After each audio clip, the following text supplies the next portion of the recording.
Have you ever wondered what it truly means to be alone? Not just alone in a room, but alone on the edge of the world, with nothing but your heartbeat, your fear, and the wild whisper of the sea. What happens to a person when the world forgets them and they have to remember who they really are? Welcome to Bookleesh, where we don't just tell stories. We take you inside them.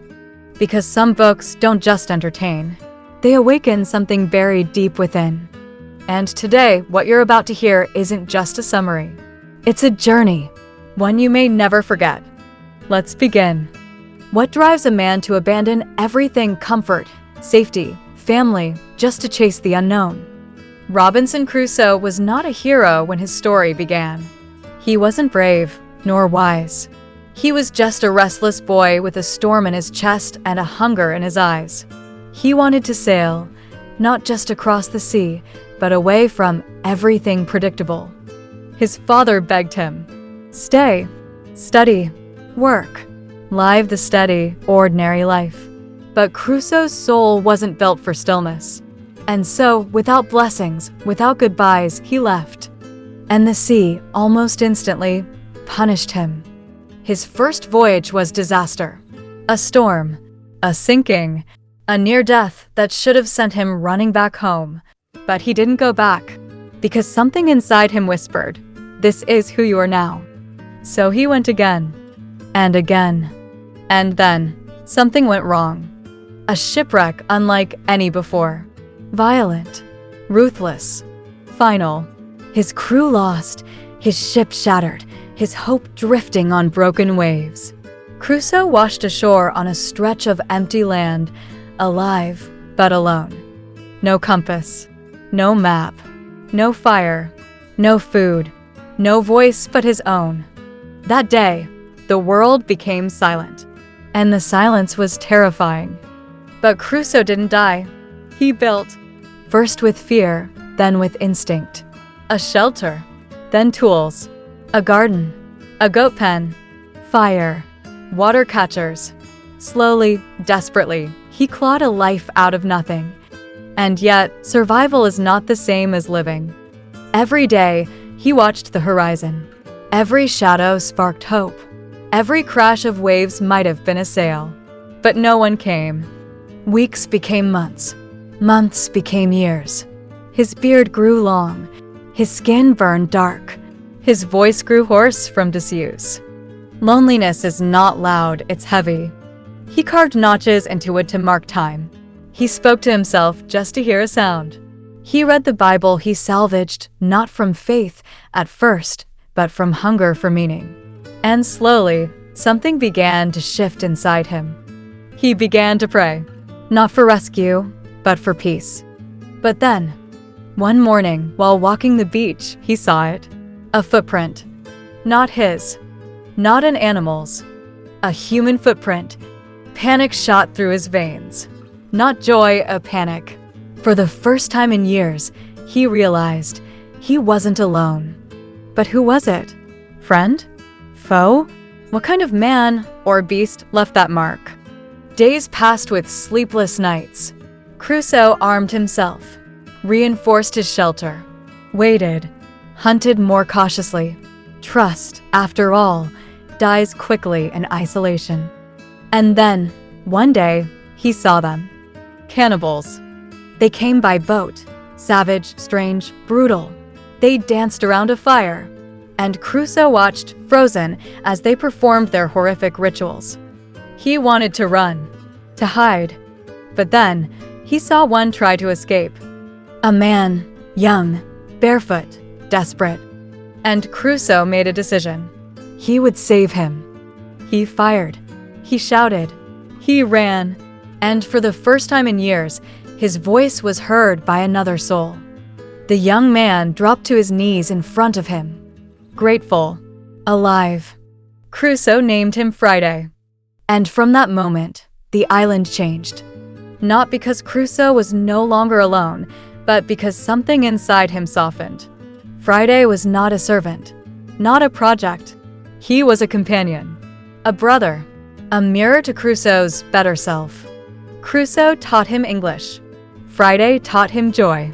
They hunted together, built together, laughed, prayed.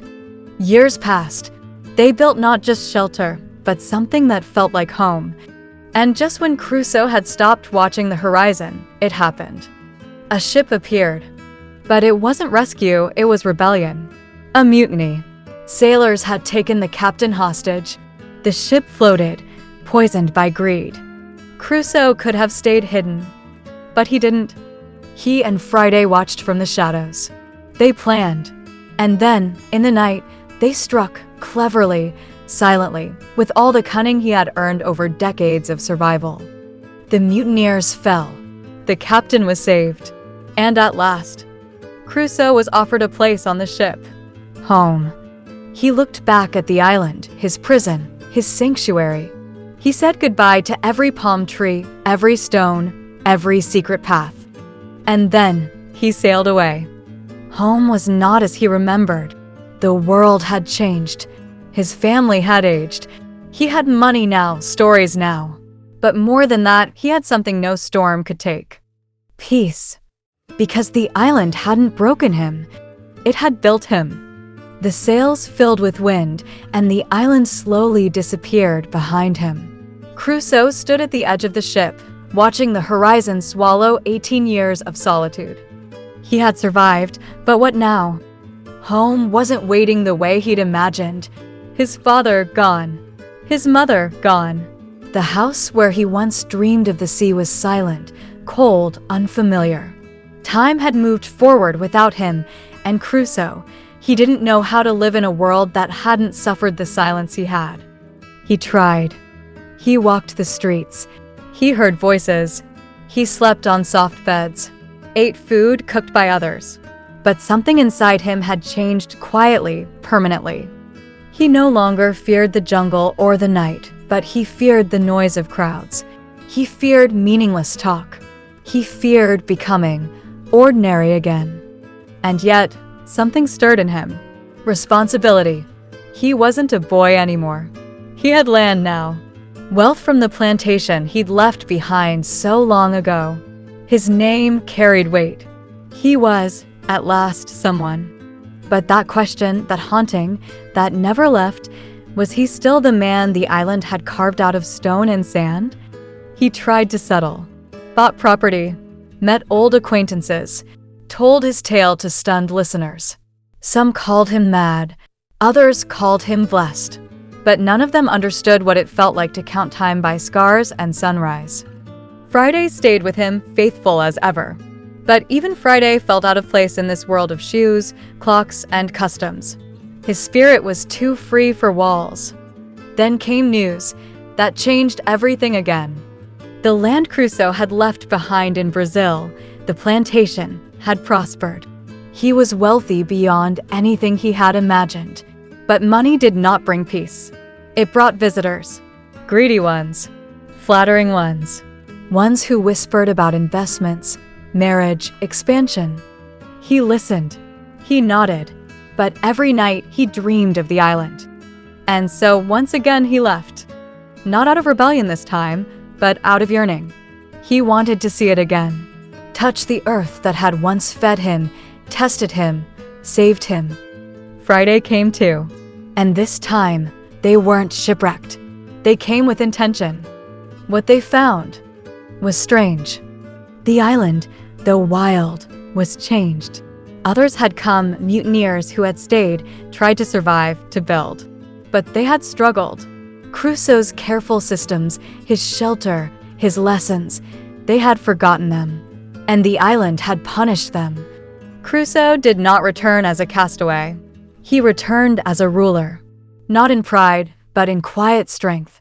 He taught again, led again, planted seeds both in the soil and in the hearts of men. And as he stood once more beneath the trees that had once shielded his hunger, he didn't feel fear or regret. He felt gratitude. The island had taken everything from him, but given back far more. Eventually, he left again. He had no desire to rule or to be remembered as a wealthy man. What Crusoe wanted was to share what he had learned. That survival is not strength. That solitude is not punishment. that a man becomes free only when he faces himself, without distraction, without excuse. In the final years of his life, Crusoe wrote his story not for fame, but for truth. He didn't decorate it. He didn't glorify his suffering. He told it simply, because that's what life had taught him. And in his final pages, he said this, that the real island wasn't made of sand or trees or storms. It was the one inside him. And he had come home from it. It's a strange thing, returning from the edge of the world and discovering that the real wilderness was never the island. It was always within. Crusoe tried to live among men again. He dressed as they did, ate as they did, attended gatherings, nodded at polite conversations. But he was always elsewhere. His mind drifted to sun-baked sand, to wild goats and crackling fires, to long, silent prayers spoken under stars with no names. He didn't belong in parlors. He belonged in wind and earth. Still, he stayed. He aged. His hands, once scarred by jungle work, softened. But the silence he'd carried inside never left. And neither did Friday. The world looked at Friday as a curiosity. Some even mocked him. But Crusoe saw him as the bravest soul he had ever known. The man who had lived in chains and danced anyway. Who learned a foreign tongue, ate foreign food, and still carried joy in his chest like a torch. And then, Friday fell ill. It started as a cough. Just a cough. But it grew. And for the first time since the island, Crusoe felt helpless. In all his years, all his trials, he had always fought back. Against hunger, against beasts, against loneliness. But against death, he had no weapon. He held Friday's hand as he faded. No grand speeches, no last words, just eyes that understood, eyes that forgave. Crusoe buried him in the countryside, alone, no pomp, just earth, prayer, and memory. That night, the silence came back, but now it was heavier. Not like on the island. This one carried grief. And yet, Crusoe did not collapse. He stood. He wrote. He prayed. He remembered the Bible he had once read on the island, not out of faith, but to survive boredom. Now he read it as a lifeline, not as a map, but as a mirror. Because now he understood what it had always whispered, that man was never made to be his own God. On the island, he had tried to be everything: provider, protector, judge, king. But now he knew he had been carried all along. Through storms, through hunger, through madness, through years of nothingness. A hand had always been guiding him. And when he looked back at his life, he didn't see tragedy. He saw transformation. In his youth, Crusoe had been restless. In exile, he had been awakened. And now, in age, he was at peace. People often asked him why he never married, why he didn't settle down, have children, leave behind a dynasty. But Crusoe smiled at those questions, because they didn't understand. He had a legacy. Every moment on the island, every scar, every failure and prayer, every word passed to Friday, they were his legacy. He had learned to live with nothing. And through that, he had gained everything. As he aged, he grew quieter, spoke less, read more, walked through fields with his hands behind his back, eyes tilted toward the clouds. And every once in a while, he would close his eyes and feel it again. The smell of salt, the crack of thunder, the whisper of wind through wild trees. The island was always with him, not as a curse, but as a gift. Not because it had taken from him, but because it had given him the only thing that truly matters: the chance to become a new man. There's a truth people rarely speak aloud. Most men live long lives without ever truly knowing who they are. Robinson Crusoe didn't have that luxury. He was forced to meet himself in the mirror of suffering, in the silence of isolation, the dread of the unknown, the sharp edge of survival. Every day alone on that island stripped away the layers of pride, arrogance, noise, until all that remained was a man, just a man, fragile, searching, humbled. And it was there, in the very place he thought would destroy him, that he found something stronger than strength. Faith. Not just in God, not just in survival, but in meaning. Crusoe never returned to the island again. Not in body, but his soul, it never really left. Because once you've tasted the rawness of life, once you've stared death in the face and kept walking, you carry the truth forever. That every comfort we cling to can vanish in a moment. And all that's left is who you are when no one's watching. In the quiet twilight of his life, Crusoe sat by his window, his journal open, the candle burning low. He didn't need crowds. He didn't chase recognition. Because the greatest story he'd ever lived was already written.